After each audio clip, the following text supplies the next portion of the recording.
Nightwing number 0, written by Tom DeFalco and Kyle Higgins, art by Eddie Barrows. This is just Dick Grayson's origin story, just the whole way through. So we see Gotham City a few years ago where Dick Grayson, and he looks to be like 10, maybe 12. He's doing some rail yard parkour with his friend Raymond, who we know from the first arc, and they're just like jumping off of trains, jumping on top of trains, doing all that stuff until finally a patrol guy stops them in their path. Raymond like pushes off the guy's head, does a flip over him. However, he's standing on the tracks on an oncoming train, to which Dick, of course, sees this and pushes the guy out of the way just in the nick of time. And the guard's like, well, you're in big trouble, mister. So later on that night, his parents, the Flying Graysons, of course, they're at the circus. They just tell him how he's grounded because, you can't. His dad is specifically saying, like, you have responsibilities. You can't just keep on looking forward to the future. Sometimes you have to be in the now. So, yeah, that's the moral. Also, it's your mother's birthday. Give her birthday present. And Dick gives her this wristband that has 2 robins on it because Robin is her favorite bird.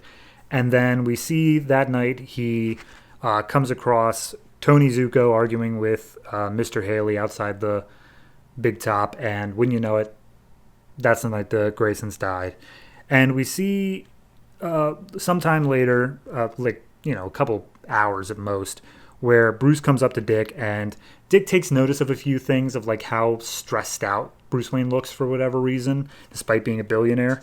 And Bruce talks to Commissioner Gordon and says like, hey, I'll take in the kid if like he has nowhere to go. So we see a couple days have passed, and while everyone seems to think that Dick is doing fine, he's actually like researching where Tony Zuko is, going out, doing parkour over the city rooftops in the middle of the night, trying to find him, until finally he does manage to track down where Zuko's going to be. And when he gets there, Batman's already there beating them all up. And we see Zuko, this isn't where Zuko is, my mistake. This is where just some random thugs who associate with Zuko is. One of the thugs has a gun to a woman's head, and Dick jumps off a rooftop and kicks the guy down before he's able to do anything. And Batman's like, you, what are you doing here?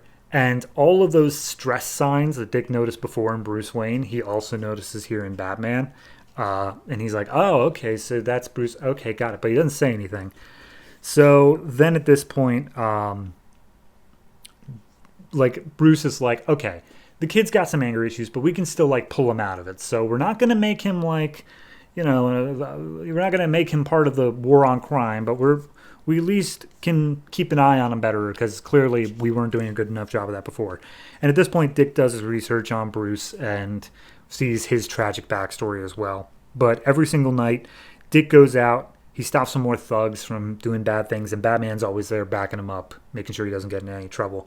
And nobody ever says anything, but one night, Batman takes Dick, he blindfolds him, takes him to the Batcave, and says, like, I know that you're looking for Tony Zuko, but I have just one question. What will you do when you find him? And he's like, if you ask me if I'm going to kill him, I'm not going to kill him. Bruce. And Batman's like, oh, crap, he knew. So at that point, they put him on monitor duty. They're like, okay, here's the deal. You train with me. You get like real good at it. Maybe one day I will let you out because clearly you're going to keep on going out regardless. But like play by the rules here.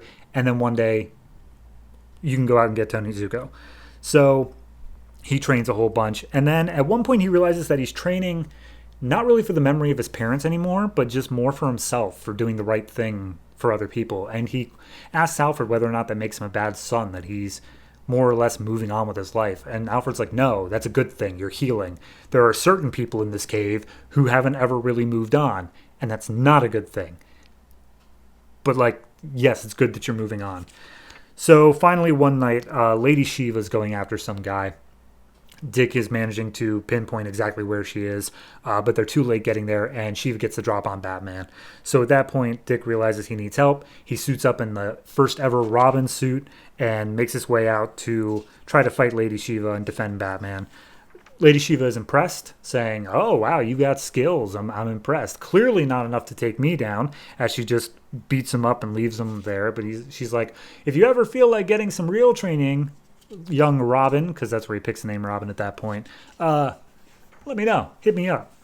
So then Batman gets up and he's just like, "Okay, look, we both have different reasons for doing the things we do." He doesn't actually say this; it's an unspoken thing, but regardless, we're both on the same side here, and I'm glad to have you by my side. So yeah, I think that was a very nice intro to Dick. I think it did a very good job of characterizing like why he does the thing he does, and more importantly, how he thinks about it, why he is doing these things, not for, the memory of his parents like Batman, but just because it's the right thing to do. It's something that he feels good about doing, and how that makes it different from Batman while still achieving the same goal. It's just a nice little deep dive into that.